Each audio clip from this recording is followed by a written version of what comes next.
For me, Scotland is God's country.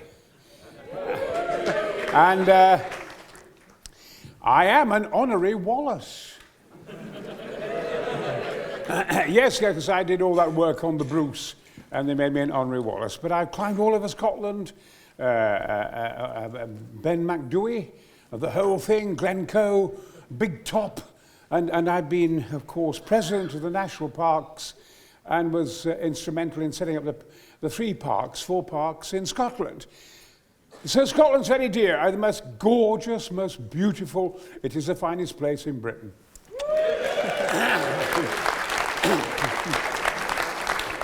I have to ask, Brian, if Scotland became independent and we were looking for a king, yes, would you take that? Well, I would. I'd rebuild, I think, Adrian's Wall. The whole. I'd rebuild it and charge the buggers for coming up. That's a definite. I wouldn't have a checkpoint Charlie, I'd have a Bonnie Prince Charlie. And stop the sods coming up. And I never anticipated you asking that. Yeah, we've got a little bit ahead of ourselves already. Let me explain how this afternoon is going to work. Brian and I are going to talk about his life, his career, his new book, Absolute Pandemonium, for about 40 minutes or so. Then we're going to open up the questions to the audience. So, now's the time to start thinking about what you're going to ask. And remember, everyone's heart sinks a little when they hear the phrase, "This is a 2-part question." Yes. But yeah, feel free to hashtag your tweets from this event, Guardian Live, or as we probably should have called it, Guardians Alive!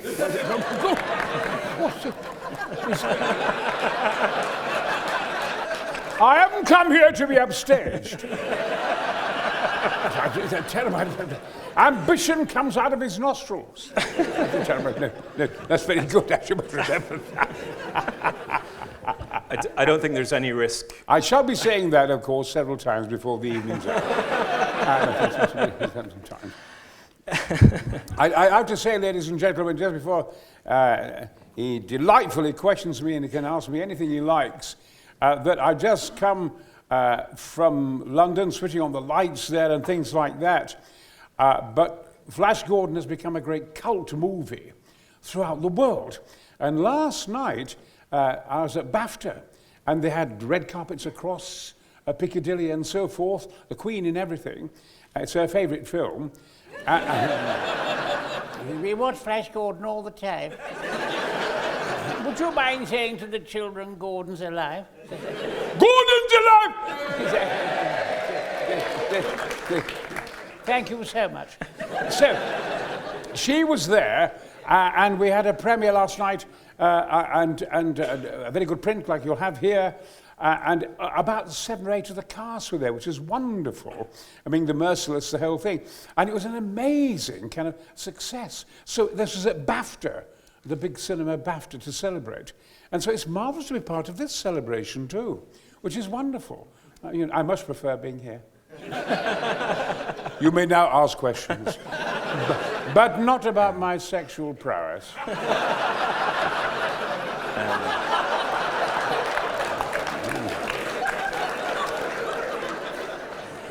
I don't need the blue pill. I'm 79, but my God, I'll jag anything that moves.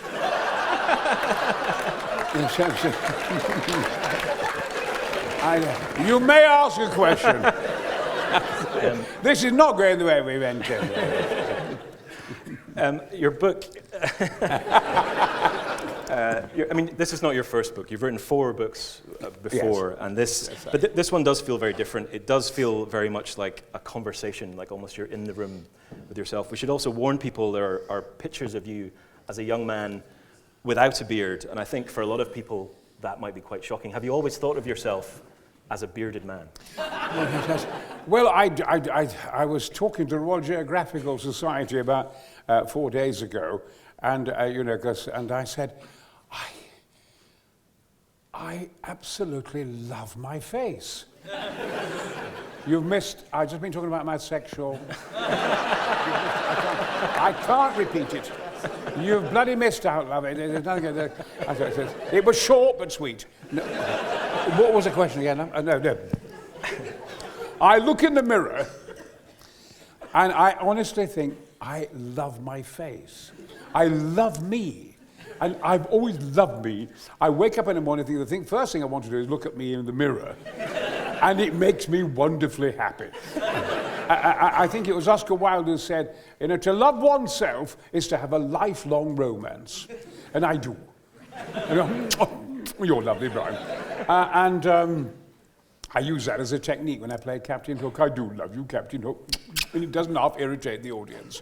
But I think it begins with loving yourself, doesn't it? Love yourself. Because I feel there is no one like you. Nature doesn't cheat. We've all got something that no one else has got. We all have it. It's a gift, and we must be allowed to bring it out. And don't let the bastards grind you down.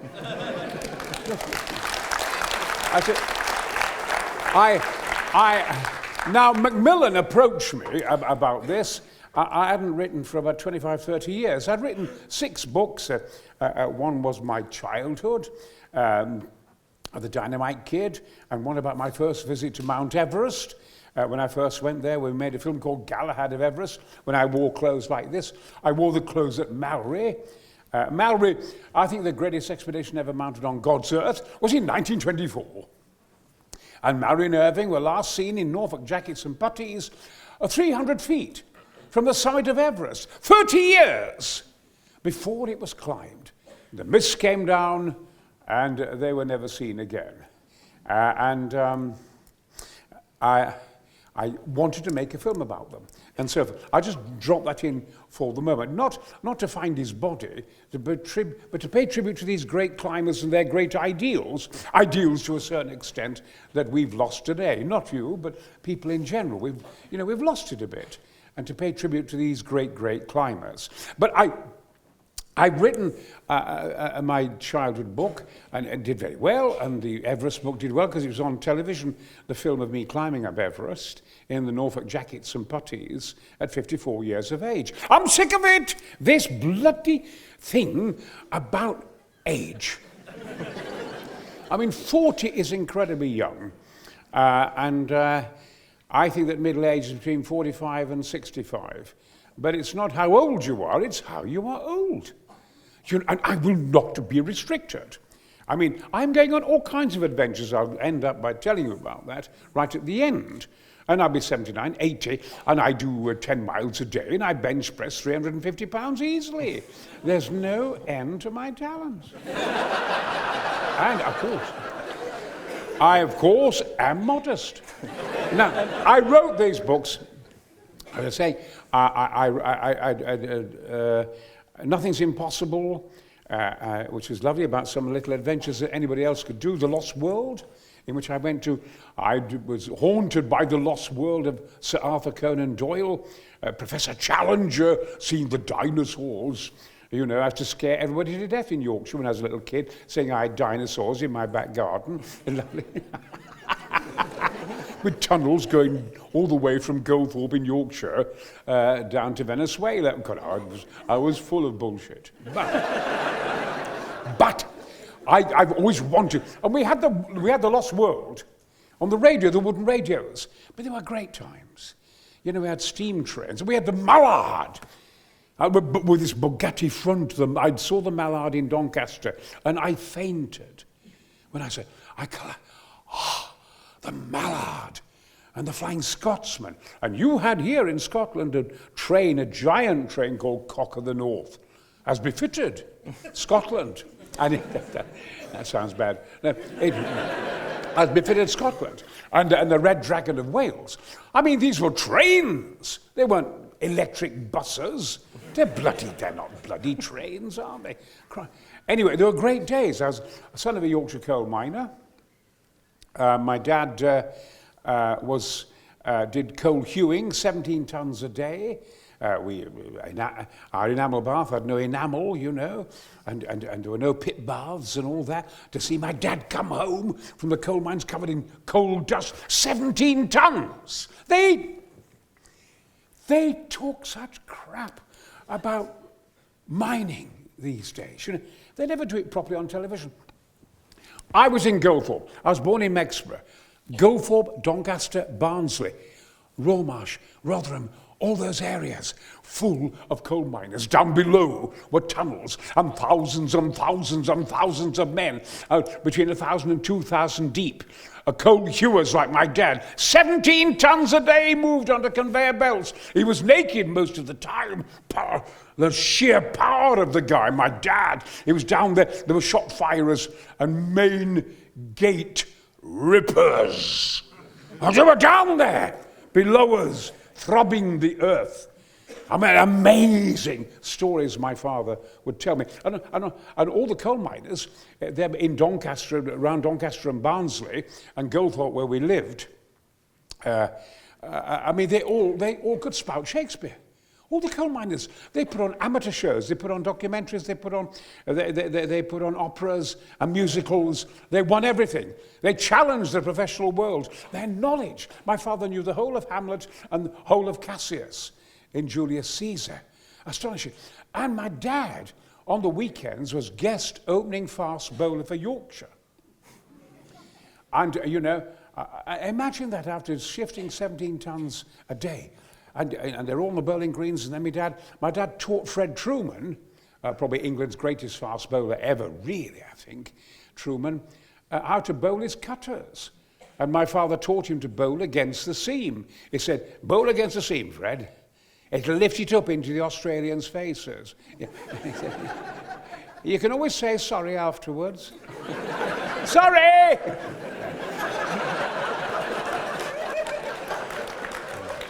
So your dad had this great... I wrote all this. I wrote all these kind of... So I wrote about all that, and I wrote about Everest, and I wrote about adventures and this, that, and the other. And I write in a literary way. So this was a shock to me when Macmillan came to me. I had Bloomsbury, and about 4 people handled me. 3 people handled my books. Very sweet and very sedate and gently, you know. And, you know, I would write in this fashion. I remember in my book, The Dynamite Kid, which I am the Dynamite Kid in it, I write one day, I got Patrick Stewart, who was Jean-Luc Picard's Star Trek, who was in the next village, just 4 years younger than me, and I was 11 and he was kind of 8, and he was sitting in my little council house. We were watching the sunset, and I described to him, Patrick, I'm going to put Daphne and Chloe music on. And he had a voice like that then, yes, Brian, yes, Brian. Yes, Brian. He was a bloody old man when he was 8.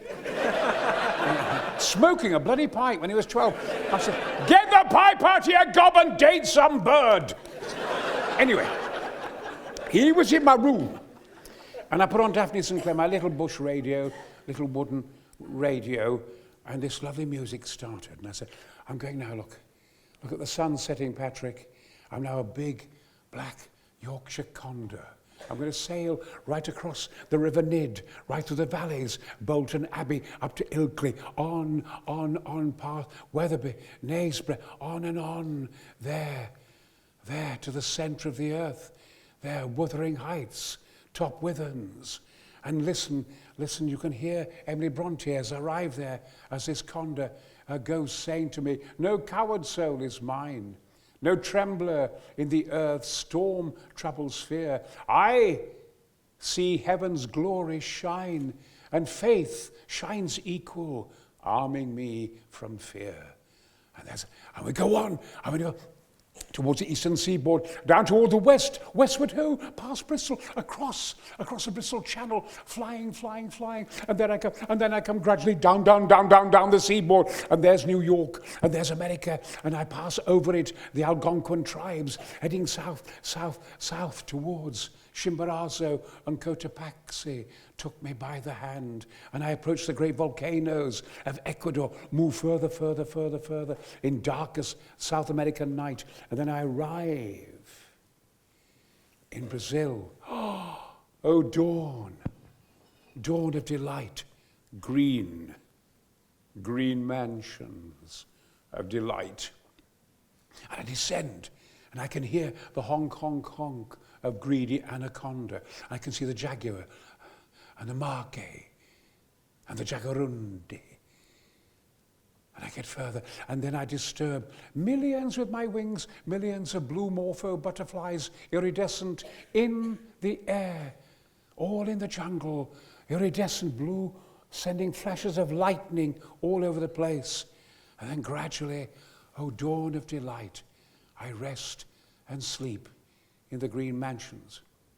And of course I put in the book at this point, you can see, ladies and gentlemen, how lonely I was. and Patrick would listen to this, and Betty would listen to this. And that's the way I wrote. And I like to do that, or talk about the Dalai Lama like that. And my books are literary, so I'd recommend you get The Dynamite Kid, because it's a good kind of official thing about a working class boy, in those times. And so I've written these 6 books, literary, and then along comes Macmillan. And I went to meet Macmillan, who are going to do the book. And I went down there, and there's 300 people, all young, mainly women, all overstepping the pavement and spilling out onto the road. There's Macmillan, and they're all cheering and cheering and cheering. And they're all behind my book. And the head of it, Ingrid of Macmillan, says to me, well, and she's very sweet and like that, we just love your conversations. Is there no way you can just record your conversations? And I'll get James Hogg from Yorkshire. He's like, not from Yorkshire, James. So I've got a little hut. And he came to my hut for about 3 months. On and off, having fish and chips. And I tell him stories. And he wept. And he laughed. And he'd say, oh, that's a good end. One about Katharine Hepburn. I love you one about Katharine Hepburn. One about my wife. My wife was the beautiful Hildegard Neal, the face of the 70s, the man who haunted himself, the wife of Roger Moore, and films like that, and how I found it harder trying to approach her for a kiss than climbing Mount Everest. It was the bravest thing I've ever done, and that chapter is lovely. And so I did it with Macmillan, and it's all conversations. There's one at times I use a few basic words, but that's it, I mean, as the Queen said to me, the word fuck, it's an Anglo-Saxon word. It means spreading of seed. Anyway, so I use it in a certain way, There are times when you get so angry with people, don't you? You've got to say it, haven't you? I mean, my daughter, when she was this big, I didn't know where it came from, suddenly went, she couldn't find a little toy, and oh, fucker. Where's that bloody come from? Anyway, so the book and I went down to Macmillan, and they were all so enthusiastic about it, and all loving it, and all getting behind it. And I thought, will it work? And it does. I mean, I cannot stand actors' books. You pick up an actor's book, you say, I met my very good friend Pierce Brosnan, and we went for a walk and had a little bit of lunch. I hadn't seen Gene Simmons, and lo and behold, there's Michael Gambon, and there's Kenneth Branagh. And, oh, shut up! Boring pillocks. But you have a good relationship with Ken Branagh, though. I have a marvellous relationship. I see 50% of my life is expeditions, and 50% acting now. Expeditions, maybe 70% expeditions. And Kenneth Branagh, when the phone rings, it's normally explorers, or come to see me, or astronauts, and like that, like Buzz Aldrin and people like that. Now I meet and people like that. But Kenneth Branagh, we have a father-son relationship. I'm the son and he's the father. And he's so bloody old, It's ridiculous, And we have a marvellous relationship. And I inspire him with ideas. And I love shocking him. And he'll go, because he's got this marvellous thing happening in the West End at the moment. And his films is revolutionary and wonderful and alive. He's such a gorgeous lad, Ken. It really is my son in a way, And we just get on marvellously. And I love, because he shocks the world with what he does. And I love to shock him. And I say, what are you doing next, Brian? Because he gets scared. Because I'm back from Mongolia, or I'm back from the Antarctic, or I'm back from this, bottom of the sea or something. I'm going to Mars. Yes. Yes, it's a little red light up in the sky, Brian. Yes, I know. But I'm going to get macrobiologists, I'm going to get geologists, I'm going to get world's greatest climbers, I'm going to get NASA, I'm going to get the Russians, I'm going to get the European Space Agency, I'm going to get Colin Pillinger on it, and everybody on it, and Professor Brian Cox, and I'm going to assimilate climbing the highest mountain on Mars, which is 4 times higher than Mount Everest, the size of Spain. And I'll go and film in Moscow, and I will film on Reunion Island in the Pacific. Yes. And of course, I'll talk about that at the end, and I bloody did. Anyway, the thing is, that's Branagh, so I'll tell you about. I only mention him once or twice, because if I do, in my next book, the chapter will be The Golden Boy, and I will describe Branagh like they don't know, which is wonderful, because he gets scared and he gets vulnerable, and I'll write about it. So I write about different things in it. I'm reluctant to write about the actors. I write about Zed Cars. I was in Zed Cars in 1962 to 65, playing Fancy Smith, the big, powerful Fancy Smith in Zed Cars. Jesus, I wasn't half sexy. Oh! I had to get about 28 million letters a month. Anyway, more was that? Forget it. So I write about Zed Cars. And I must mention, remind me about Walkabout, that I do a walkabout now and again. And so I bugger off or something, And anyway, I write about Zed Cars, I write about Three Musketeers, and then I write a chapter about Katharine Hepburn, and a chapter about my wife, and about Star Wars, which I appeared as Boss Nash, the king of the Gungans, the hero in Phantom Menace. And I'll do that later because it's worth a bob or two. And of course, Flash Gordon. And so I write about all these different things. And I write about Peter O'Toole. Because people suddenly write about Peter O'Toole and they suddenly say, because he didn't receive the right kind of press or coverage on television when he died. I write about him in great reality. And you always say, he slept with somebody, or he got drunk, he was a bit of a lad. Oh, please. When Patrick and I, all right, Patrick, yes. When Patrick and I, we tried with our working class background, he was a son of a milkman, and me the son of a coal miner, and we did wonderfully well in the amateur theatre. We received tremendous help in South Yorkshire. You can do so much yourself, and then you need help. We need good Samaritans, we need good teachers, we need people to help us. We always need that, but we never give in, as Churchill said. Never give in. Never give in. And we never did. We did amateur theatre, and then we got scholarships to the Bristol Old Vic Theatre School. To the Bristol Old Vic Theatre School. It was unheard of. Patrick and I could only fill in the date and our signature for the application. We had no GCs, nothing. And Wakefield said, we're giving you a scholarship each. You can bloody act. And that was it. And of course I did my national service and the parachute regiment, the 76 jumps, again, no end to my talent. That's why I walk like a bloody idiot with my right leg. Anyway, so I did that, went to drama school. And the Bristol Vic Theatre School was wonderful, great teachers, in the fact you had the school, you had the university, and you had the Bristol Vic Company, which was Eric Porter and top actors, and O'Toole and people like that. You weren't allowed to mix with them.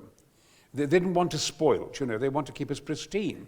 But I did develop a relationship with Peter O'Toole, who was the leading actor. I have never. I mean, Olivier's my hero, and people like that at his best. I've seen some of the great and Orson Welles at his best, and people like that. But O'Toole at his best, there has never been a finer actor. I've seen him in all his plays, all his parts. You know, this was an exciting time when I arrived at that drama school. There was O'Toole doing Hamlet with red hair, with black hair and a twisted nose and a little black beard. That's what he had. He had a twisted nose. He had it altered later, and I don't know why he did. Amazing. Staggering performance. I mean, it was at this time, I arrived at drama school, we were surrounded by talent. I mean, the greatest, I've just done King Lear, and it's the best thing I've done, I must say. Okay. Of course it is. And I got universal write-ups all over Africa and America and everywhere. I did it in Guildford, not the bloody Shakespeare Company. The best Shakespeare isn't done there, or the National Theatre. It bores the arse off me, all that. And I did it in Guildford. Anyway. When, just before I got to drama school with Patrick, we saw in Sheffield Sir Donald Wolfert. Who is Donald Wolfert? The greatest King Lear ever. I saw it. I modelled a lot of my King Lear on him. And he came on the stage. Harold Pinter said I wrote plays because I saw Gielgud. So I saw Wolfert. And so I went and saw him as Lear, and Patrick's alongside me, little lad, and watching him, and he's exhausted at the curtain. And I remember him saying, thank you, ladies and gentlemen. And next week, I shall be presenting my Hamlet. And my good wife will be playing Ophelia. And a man from the back said, your wife's a bloody whore! And Wolfert replied, nevertheless, she will be playing.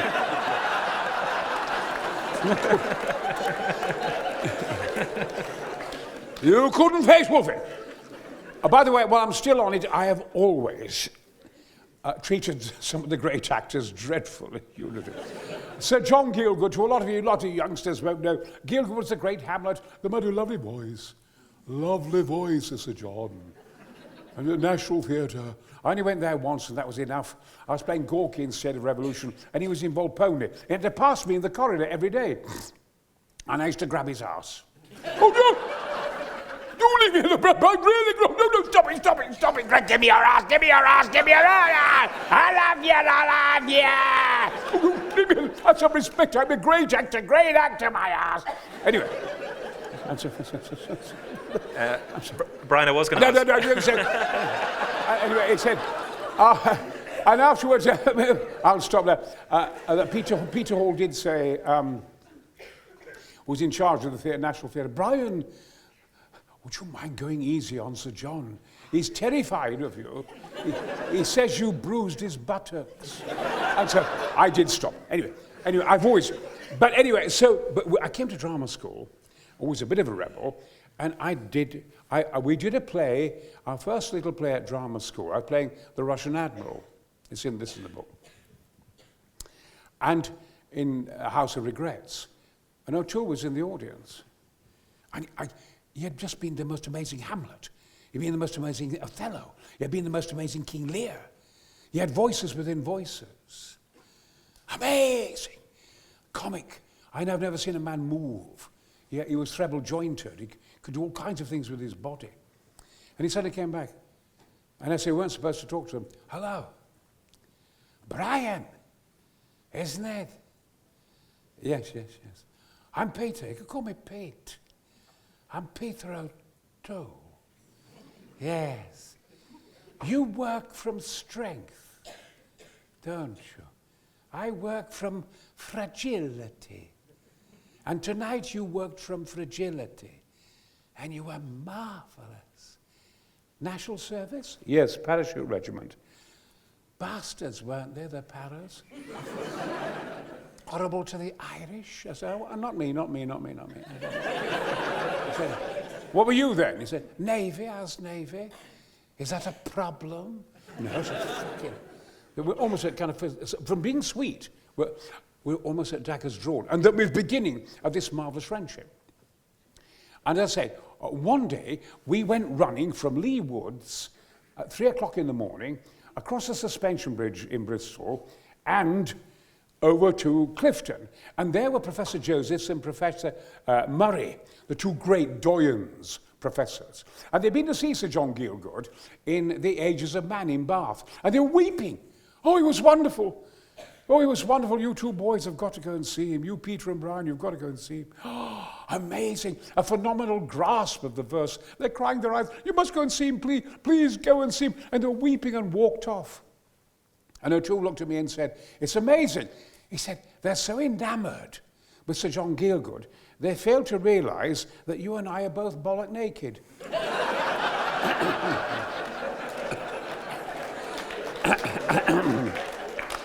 And that is in the book, and it's the beginning of my relationship with O'Toole. My relationship with me is astonishing. I mean, there are times, and this is incredibly unfunny, where he is evil. I've seen him be evil with people. I have never known such cruelty and nastiness in a human being as in O'Toole, and to his fellow actors, atrocious, frightening. Glasses up to their faces, a party to tear their faces off. I've had to stop him, because I'm third dan black belt, Yorkshire schoolboy boxing champion. I had to face him. Peter, stop it! Look at me, look at me, look at me, look at me, look at me, look in my eyes! I very rarely did see him for years. He wasn't my best friend. He always said I was his best friend. I was never his bloody best friend. Most of the time I couldn't stand him, you know. I'll see in the chapter. And it went on. But I did it 2 or 3 films with him, and I had to control him when I was in that film. He was frightening Anthony Hopkins and frightening this, but frightening people to bloody death. I have never, at the same time, known such human kindness. I have never known such perception. I have never known such vision and genius. You know, how he cared for the actors, how he looked after them.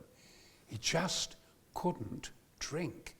He changed into something else. At the end of the chapter, I'm in Macbeth. I was Banquo. And for God's sake, I'd seen O'Toole, a Shylock at Stratford, be 8 feet tall, and not just Shylock like people do. Oh, Mr. Shylock, you know he's Shylock. O'Toole, it was like Lord Byron. And when he collapsed in the court scene, it was like a skyscraper falling. Bang! Astonishing. I've seen astonishing things from him, like no other actor ever.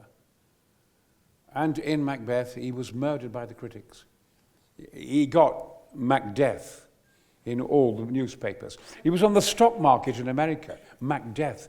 They destroyed him. They said awful things about him. A long story short, and I came to my dressing room near the end of all this, and he was in my dressing room, and he was weeping, and he said to me, and he was on his knees, and he said, have you seen what they've written about me? I know. And it was as if his veins were sticking out of his head, as if his whole head was open. I said to Richard Bryce once, Richard said, you're so in favour of the explorers, can't you say a good word for actors, Brian? Now, acting is a must. Good, bad, or indifferent, you must do it. But I think it's the bravest of all the arts.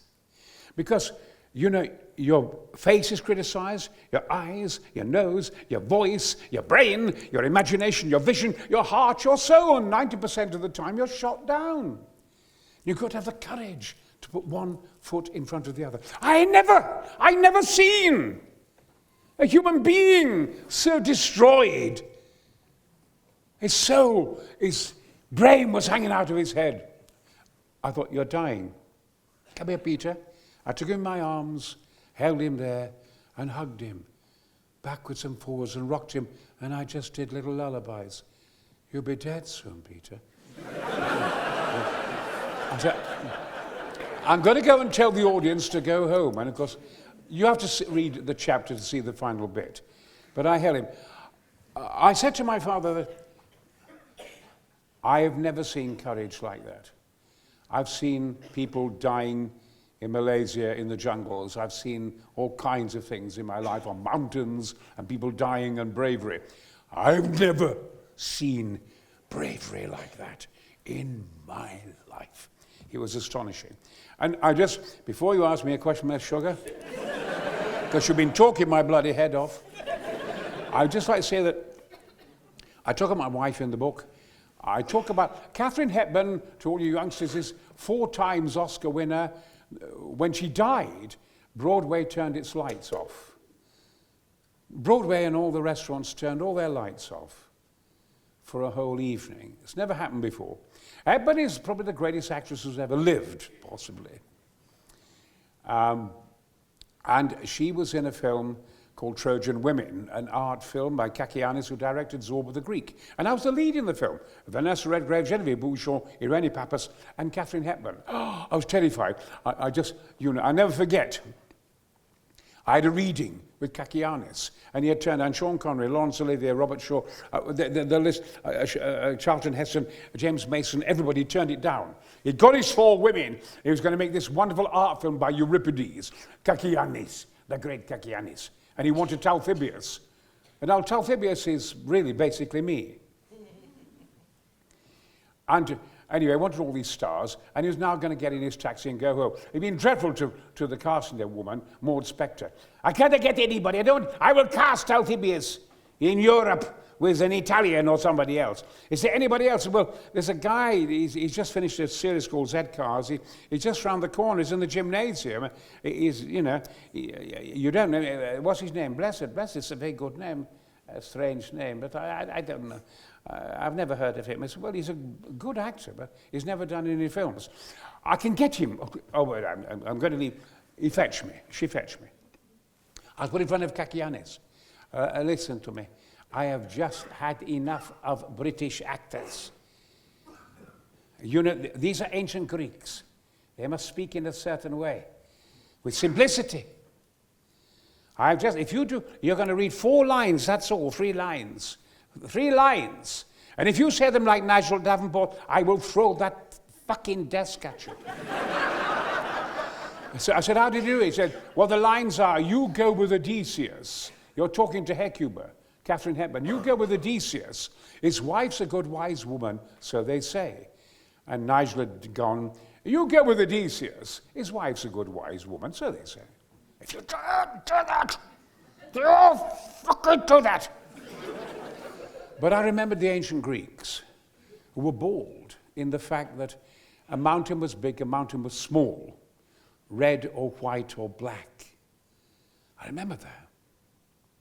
And I said it, this is exactly how I said it. I said, off you go. You go with Odysseus. His wife's a good wise woman, so they say.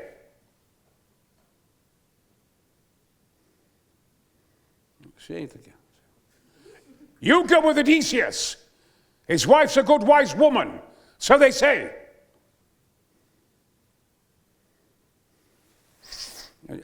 I'm finishing my coffee.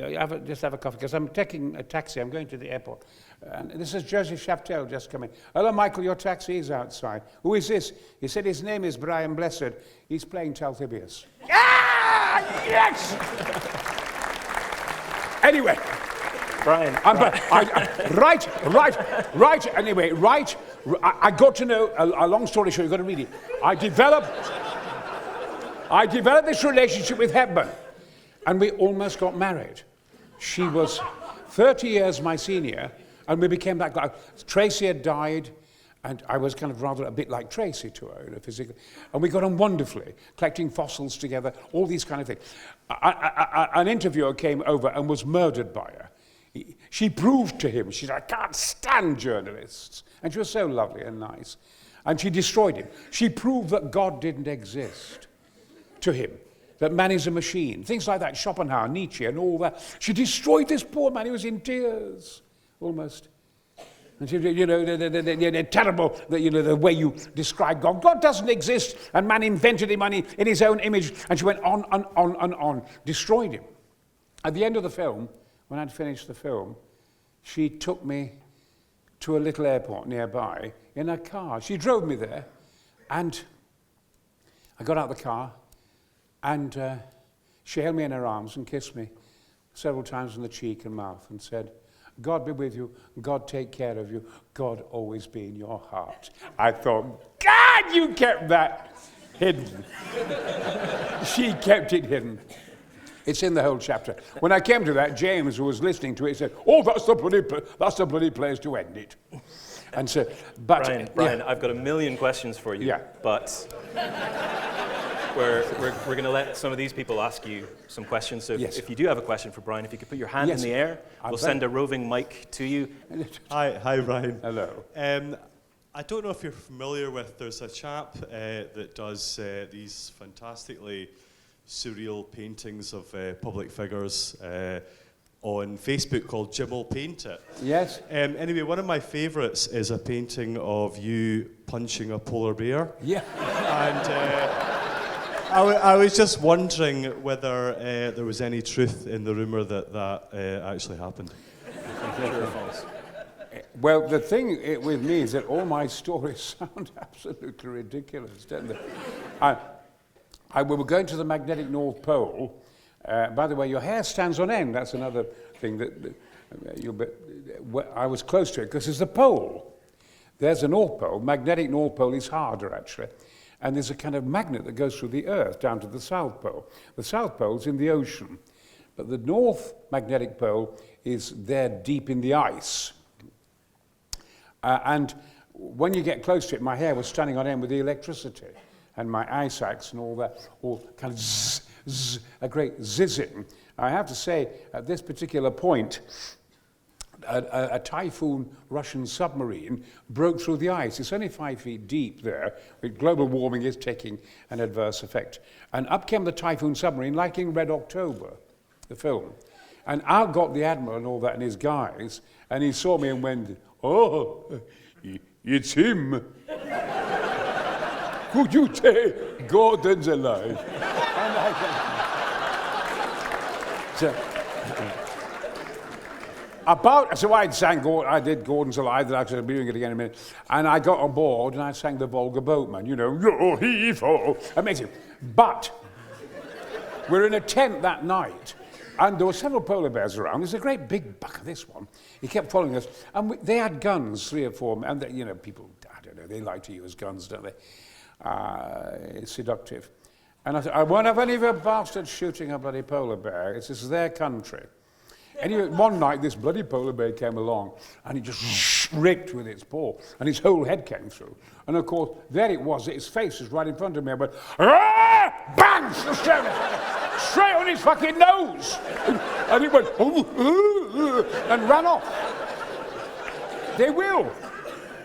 Lions or anything, nobody, gorillas, they hate being hit on the nose. Hit the fucker on the nose.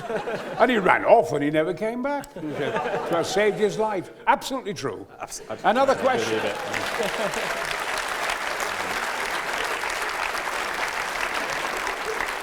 You've done astronaut training, haven't you? I've done what? Astronaut training. Yes, I have, yes. Can you tell me what it feels like to be weightless? Because you did that. It is. Again, my biggest love in life has always been, my biggest first love is space. When I was a child in Yorkshire, Mrs. Gummersall suddenly told us that there were other planets, other worlds besides the Earth. I couldn't believe it. And told me about Mars. And I painted it when I was 6 years of age, all red. And we had all these lovely programs on the radio and things like that, you know, astronomy programs. And I just, all I could think about was going to Mars. And we had the War of the Worlds on the radio, with that wonderful War of the Worlds, etc. I remember the Martians, they did it beautifully on the BBC in the late 40s, early 40s. You heard the Martians dying at the end. Ooh, ooh. And they were dying. It was beautiful. So, and space, we had lots of science fiction films. And of course, Flash Gordon in black and white. Buster Crabbe, which I'll come back to in a second. And so we went to the cinema to see Buster Crabbe. I always wanted to go into space. I feel that we are the children of stardust, which we are. Yearning for the stars. We don't just belong here. A lot of our animals and all that, we can take them with us, go to terraform on Mars and other planets and other moons. They're finding oceans on Titan and all kinds of things. We haven't started yet. New forms of art out there, new forms of Olympic, new forms. We're slightly imploding in the world. One mustn't be a prophet of doom. We're going to make it. Mankind's going to make it. But we need, at the moment, to get out there. I'm working with Skylon. who are in Abingdon on their 7 space planes for the moon with their Sabre engines. We had, in the 50s, Black Knight, Blue Streak, and Black Arrow. And they cancelled the program. We had it in the Isle of Wight, and we had it at the Woomera Rocket Range in Australia. We were in advance of everybody. We have thousands of young scientists today who don't bloody work. But now they're beginning to, and we're coming back in a very big way. Ariadne, the European space rocket, is Blue Streak, the Britain's Blue Streak. We have great scientists. We're getting there, and I'm part of the whole program. So I help with, at Abingdon, pressing the button and all kinds of things.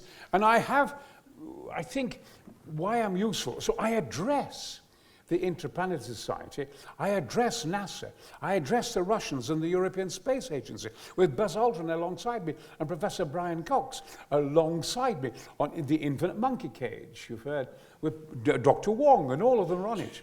And Hawking, so the phone rings and it's Hawking on the phone. And now they want to put me 60 miles in space.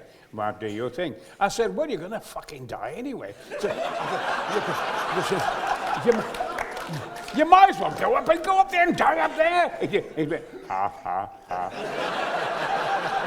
Brian Blessed says I'm going to fucking die. I'm at it.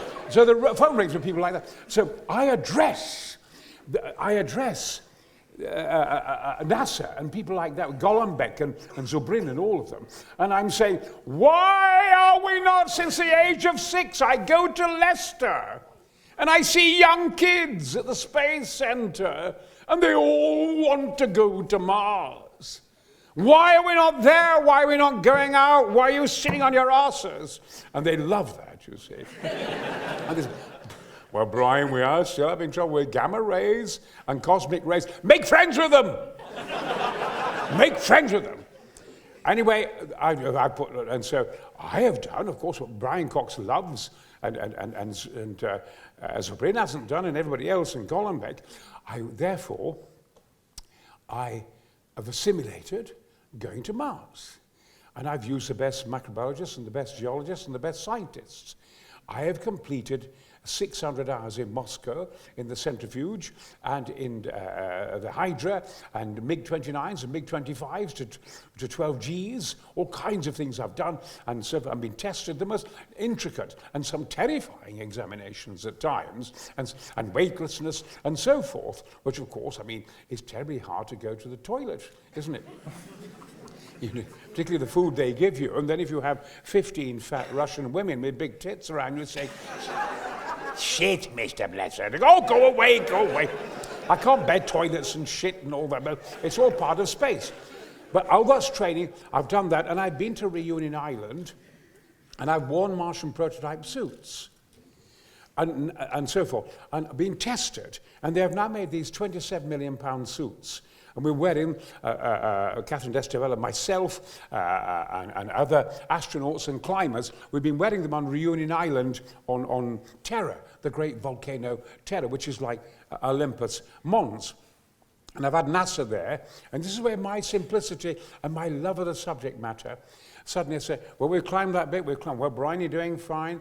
And they have little wires so you don't shit and you don't pee with these new Martian prototype suits. They've been made by the man who made Predator. And he's an amazing guy. And he's there, and so forth. And while the other week I was there, and I suddenly said, well, we're going to run out of oxygen. It's only that big, look. And that lasts for weeks. It's a new design altogether.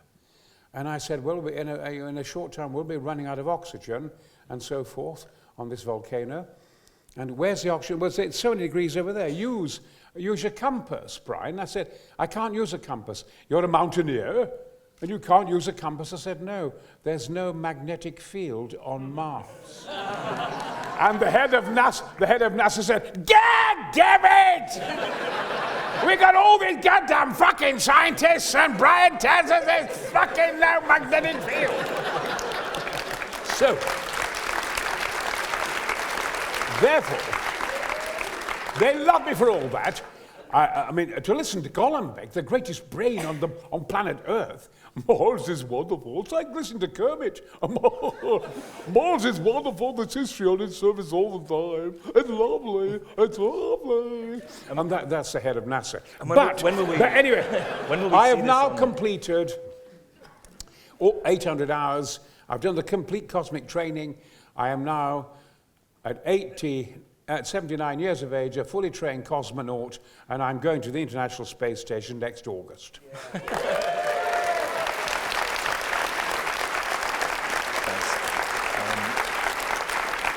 Sorry, a long answer to your question. Thank you. Yeah. Another Thank one. you. Hi, Brian. Yeah. Really enjoyed your autobiography. Thank you. I listened to it in audiobook form. It was a very entertaining listen. I have a question about Captain Noel. I've recently rewatched Galahad of Everest, and I've read your Turquoise Mountain book. I'd be very interested to hear if there's anything that you didn't share in either the book or the film that you could tell us about Captain Noel and anything he shared with you. I made this very simple for you, ladies and gentlemen. We made, eventually, the film Galahad of Everest. Mallory, who disappeared on Everest in 1924, was called Galahad. They nicknamed him at Cambridge because he was so beautiful, so elegant, and the world's greatest climber. The heart stopped when people described Mallory. So when he disappeared on Everest in 1924, 300 feet from the top, the mists came down and we never saw him again. And we don't know to this day whether he climbed it or not. I hope the mystery always remains. I know his son, who's an old man now. I know his son. But it was all started at Everest by a man called Captain Noel, who in 1913 approached Everest, the first white man. He darkened his skin, darkened his hair, and he made his way from the army into Tibet, and you have your head cut off then, with a Tashidic guard, and he got within 40 miles of Mount Everest. This is 1913. In 1919, he attended the Royal Geographical Society, and he said the North Pole and the South Pole have been explored. He said, now we must look to the third pole, Everest. And he was a catalyst. He started, an amazing man. He built cameras. He did all kinds of things. And in 1922, he filmed the 22 expedition. He took his cameras up the North Pole. I can't describe what a terrifying ordeal that was, to 23,000 feet in Norfolk jackets. And he filmed the whole of 1924 and the last bits of Mallory disappearing in the distance. When I was filming at the time with the BBC, I said, we must film Captain Noel, because he was now 97. And I financed that myself, that bit in the film. And we raced, the BBC said, we found him. It's in Brenzett, Romney Marsh, which is flat for a mountaineer. And they opened a door, and I dreamt. You can make dreams come true. Oh, there's Captain Noel. Hello, friend blessed. I know why you've come. You think I'm going to conk off. Yes. I think you're going to die. I've got to come. And I milked him, I milked him about so many things, like, I was there for hours and days, and we got on marvellously. And people can never describe Mallory properly, what he really was like, except he was noble and gorgeous, and everybody said, the whole of Cambridge was in love with him, etc. And Captain Noel said, he was lovely, he was noble, and he was wiry. So I'm sick of hearing this bloody crap you keep giving everybody. Really blessed, no one's ever talked to me like this. I said, well, didn't you like him? Were you jealous? Oh, no, I wasn't jealous. But he was always writing confounded love letters in my tent. Yes! Yes! He'd sit outside my tent at 23,000 feet and look at the top of Everest in 1924. And I said, George, come back in the tent. It was so freezing. But he was looking at it. It gripped him, you see. He was Ahab. And Moby Dick, he gripped him. The siren call. And it was that kind of relationship I had with him. He died, I tried to get him, so when we went he was 99. I tried to get him up there in a jet so he could fly over the mountain when we were up there. But he died in 1999 in my arms with me singing to him, old soldiers never die, they only fade away. Good night, friend blessed. Thank you. Well, I know, to simplify for you, there's so many stories about did Mallory do it. Ladies and gentlemen, there's a base camp on the northern side. There's the East Rombuk Glacier. And then there's a North Col, much harder than the southern side of all this. Then the North Ridge, and you see me in Gala of Everest, my dream come true. And not a gifted climber, I'm on the North Ridge at 25, 26, 27,000 feet. And then where they found Mallory's body, thank God they still don't know whether he climbed it or not. And I was right close by his body. Had we found it, we'd have covered it up. But they handled it all very well. But at 27,000 feet, there's the first step, there's a second step, and there's a final pyramid, and there's a summit where Mallory was last seen very close to it. And we don't know. But as I've studied it more than anybody, it's fair to say, isn't it? And people come to me, even Bonington come to me, what do you think? And I know the area so well, I'm quite convinced he climbed it, because Irving was very powerful alongside him. He was a thruster. The second step was only 15 feet high, because the snow was against it like that on the ridge. So it was only 15 feet. Mallory was a great rock climber. If you've ever climbed with a great rock climber in Scotland, like I have, and Joe Brown and people like that, and lots of other of the great Scottish climbers, I mean, there's something to behold on rock. You take your eyes off, and they're up. And Mallory was a great, great climber. I'm quite convinced that he did it. But of course, it was 1924, here we are now in 2015. Of course, they all died now. Captain Noel died, the last. Yes, no. For your interest, about 4 years ago, I received a phone call. Hello, my name's Nicky Wetherall. I was only 15, but I was on that expedition. What? I was on a second unit. I filmed Mallory and Irving close to the summit with Captain Noel. And he's given me all kinds of information. He has just died. And he had my film on the beach in the background, Galahad of Everest, and so forth. I have to say, comically, because it all sounds very serious, I'm quite convinced he climbed it. Anyway, the BBC filmed out, Galahad of Everest was shown, and my book came out, The Turquoise Mountain, and was a big bestseller because it was on television. And you see me wearing Norfolk jackets, going up. And the Dalai Lama's in it, and Bonington's in it, and Mesner's in it. Everybody's in it. All the great climbers, all of it. We do the whole story. I set off from Chumbi and from Darjeeling and go that way, the way Mallory did, and so forth. And we show all this in the film. And the critics, it was on all week, and the critics adored it, didn't they? The critics loved it. God, it's just amazing. It's simply sensational. And then the BBC said, Brian, you've got to go to Tenerife. You've won Best Actor at the Tenerife Film Festival. I said, but I haven't done a film for about 3 years. Oh, no, it's for Galahad of Everest. I said, but I don't act in it, I bloody climb a mountain. Anyway, I went to Tenerife, and there was Kevin Costner for Dance with Wolves, and there was Last of the Mohicans, Daniel Day-Lewis, pissing themselves with laughter. And I walked on and said, oh, thank you so much. This is a lovely award. You know, it's one of my greatest acting parts. Thank you very much. And it was, they gave me, it was a bone on a piece of rock. And when I got home, my Jack Russell ate it. Okay. No. Do you want to ask something about Flash Gordon, or should we say? We need to wrap it up, so I will ask one final question about Flash Gordon. Yes. If you had to describe Flash Gordon in 2 words, what would those 2 words be? Before I kind of rack my brain for that, I would just like to say, ladies and gentlemen, you've been very patient with me, and so forth, because... but I've got this from you, That's why I'm talking this way. You know, you can be with somebody interviewing you, he's only asked 4 questions, and they can get resentful. There's a London guy the other week who bloody hated me on the spot. And look, his face is smiling and he's patient. And he lets me go. He lets me go. I saw Flash Gordon in black and white with Buster Crabbe as a kid. It was wonderful. I always played Voltan. I was dreamt one day, oh, I'd love to be Voltar. And I used to fly up, run up and down the suspension bridges where I was, and by the railways, jumping over bushes being Voltar. I never dreamt I would be him. And then one day it came, I was being offered the part. Go and meet De Laurentiis. You kid, you'll be fantastic. You got a fantastic mouth and teeth. You got lovely teeth. I like your teeth. I cast you because of your teeth.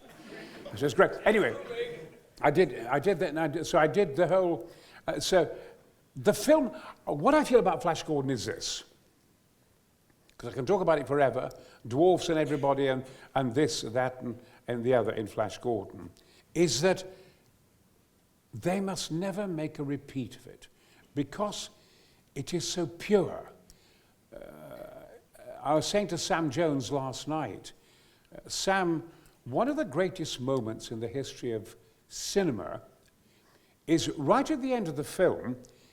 We didn't know what to do. I was always giving notes and helping people, Shakespearean actor and all that. And then at the end, the rocket ship Ajax comes through, and suddenly, and Baron says, "Nice to see you, Voltron. Well, better late than never." And suddenly, you get this little robot come forward to kill Flash. "Look out, Flash," says Dale. "Stay still." And it goes, you know, congratulations, Flash Gordon, you have saved your Earth. And then nobody knew what to do. And Sam Jones went, "I know what to do." Run it again. Says, "Better late than never. Watch out, Flash. Keep still. Flash Gordon, you have saved your Earth." "Yeah!" And that was it. He said, "Yeah." And it was so pure. I mean, Flash Gordon is the hardest part to cast because he has to be so pure. You can take a camera anywhere. If it was, say, Tom Cruise, wonderful actor, or someone like that, he can look sinister from a certain angle. But Sam, you know, you can't get a perfect face. You know, but Sam, when Ming says to him, "Who are you?" And he said, "Well, I'm Flash Gordon, quarterback, New York Jets." It's so pure and so sweet. And therefore, I feel they mustn't ever try and attempt to do it. I think it has great comic strip style. Just like the comics, it has great style. Donati sets. This is Fellini's man. Great sets from Donati, great skies. Fabulous music from Queen. When they fall asleep at the beginning in the rocket, in each other's arms, that beautiful string music, which appears again when he's going to be gassed, in that tableau of blue and green, purple skies, because he only had black skies at the time. It's all new. The style is absolutely fabulous. And the guy who played Prince Voltan, he was okay. Yes. I want to say that I can probably end by saying, Gordon's Alive, by saying to you that it's had a phenomenal effect all over the world. It is a great cult movie. It's the Queen's favourite movie. Last night, everyone was there, and it's now being put on all over the world. They're finding extra scenes that we filmed to put in it. So it grows and grows and grows all the time, Flash Gordon. And it's an immensely happy film, wonderfully artistic. Everything, I think, is perfection in it. And therefore, a year and a half ago, I was climbing up Kilimanjaro.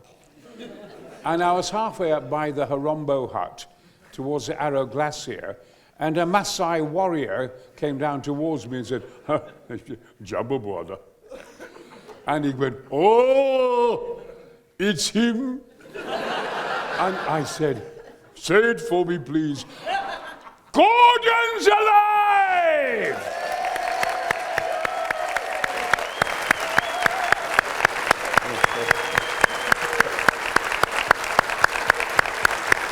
Thanks so much, Graeme. Thank you. It's great. Okay. Thank you. I think you're marvelous. By the way, I will leave you with a conundrum. I'll leave you with a test. I'll leave you with at the beginning, because I tried to get Buster Crabbe for this moment. I said, "Danino, can you not get Buster Crabbe in the film? Because you look wonderful as his father. And leading you up to the aeroplane at the beginning. couldn't you have Buster Crabbe in that scene? No, I want to cut with the past, Brian. No, I cut ties with the past. All right, you know. Who is the man in that scene who is putting the petrol in the aeroplane? Robbie Coltrane. Yes! Robbie Coltrane. Okay, so watch out for him. 'cause Watch out for him. That film is going to start pretty soon. Is it? But before... Oh, you're going to show it? Yeah. Oh, Before the film starts, you are able to buy a copy of Brian's book here. What I'd like you to do now is join me in my appreciation for Brian and maybe stay in your seats until he has a chance to make his way out of the cinema. But please, show your appreciation for Brian.